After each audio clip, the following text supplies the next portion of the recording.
Ouais, pareil, j'ai retiré la mitraz là sur cet essaim. Et je vais attendre, mais j'ai envie de voir un peu demain déjà ce que ça dit. Merde. Ah, c'est une grosse daube ces trucs, hein. Je vais en faire. Je vais en faire, je vous dirai combien ça revient si vous en voulez, ceux qui sont dans le coin, hein. Ne me demande pas de t'envoyer des trucs, j'ai vraiment pas le temps, hein. Si t'es dans le quartier, ça va, sinon, désolé, mais je te dirai où aller pour en faire si tu veux, mais ça c'est de bic. Donc ouais, cet essaim, il avait une lanière à pivard qui avait été mise en juin, fin juin je crois. Je te dirai la date demain, et donc là je la retire le 13 septembre. Il a eu 2 stimulations en août et un nourrissement en sirop mi-lourd mi-léger la semaine dernière. Et là j'ai rien mis, hein. Voilà. Voilà, tu sauras tout. Tu sauras tout. Et puis on verra ça demain, hein. Demain je fais un petit passage ici. Et puis on se regarde ça. Sur 24 heures. C'est juste pour savoir, ça sera pas. Ça sera une indication, je verrai s'il en tombe 200 ou 3 ou 30 ou rien. Mais ouais, je vais laisser passer du temps, hein. Je pense laisser passer une bonne dizaine. Ou la semaine prochaine, ou la semaine d'après, hein, ou 7 ou 15 jours. Pour vraiment voir si ça serait un fest ou pas, si ça continue à tomber, si la mitraz a été efficace ou pas, hein. Voilà. Et ça, à chaque fois que je vais retirer des languettes, je vais le faire, hein. Je l'ai fait l'an dernier.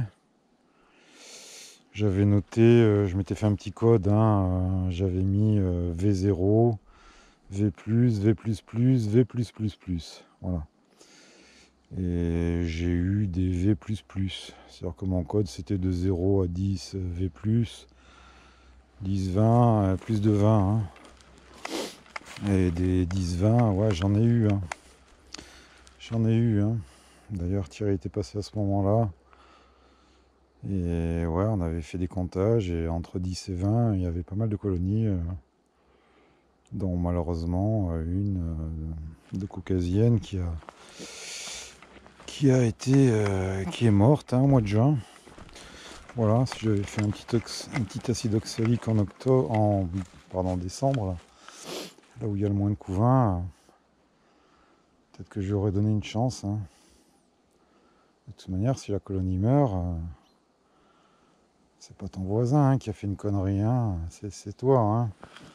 Ouais, ça arrive que... Enfin, c'est pas une mort, mais tu vois, la semaine dernière, il y avait une colonie bourdonneuse, la reine est morte, je l'ai secouée parce que voilà, j'ai largement assez de colonies. Mais on aurait pu... Tiens, c'est un asiatique, regarde, tu le vois, c'est un enfoiré. Mais on aurait pu introduire une reine fécondée et... Regarde, il va choper une abeille, c'est pas fait, là. Voilà, tu choperas rien du tout, mon gars. Tu t'es chopé un coup de lève-cadre.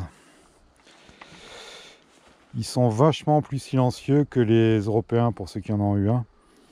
L'Européen, c'est un hélicoptère, hein. L'Asiatique, tu as vu? Il vole quasiment sans bruit. Alors là, je suis en train de le chercher parce que, même si, crois-moi, je lui mets de l'énergie, dans le lève-cadre, c'est... Bon, non, je pense pas. Un truc en ferraille comme ça. À mon avis, je vais détourner la tronche, hein. Ouais, ben, comme quoi, hein, il y a quelques Asiatiques, enfin, quelques. J'en ai vu un à l'abreuvoir tout à l'heure, hein. Là, je vais rester un peu, tiens. Je vais rester un peu pour voir ce qui se passe. Mais il chasse plus tard, lui, hein, que l'Européen. L'Européen, c'est toute la journée, hein. En même temps, tu vois, ça m'a pas posé de problème, ni l'Européen, ni l'Asiatique cette année, hein. Je sais plus, on a perdu le fil, hein. Cet enfoiré qui nous a interrompus.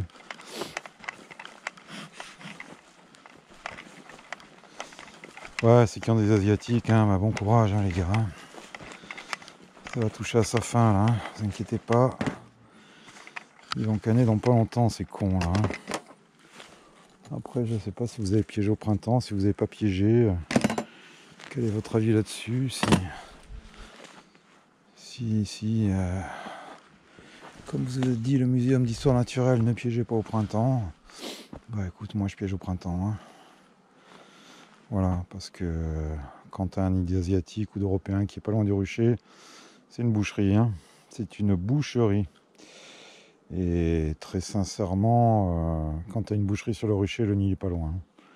Je vois l'an dernier, moi j'en avais 3-4, dont un qui était vraiment à vol d'abeille, allait à 800 mètres. Hein. C'est le vieux chasseur là qui me l'a déglingué.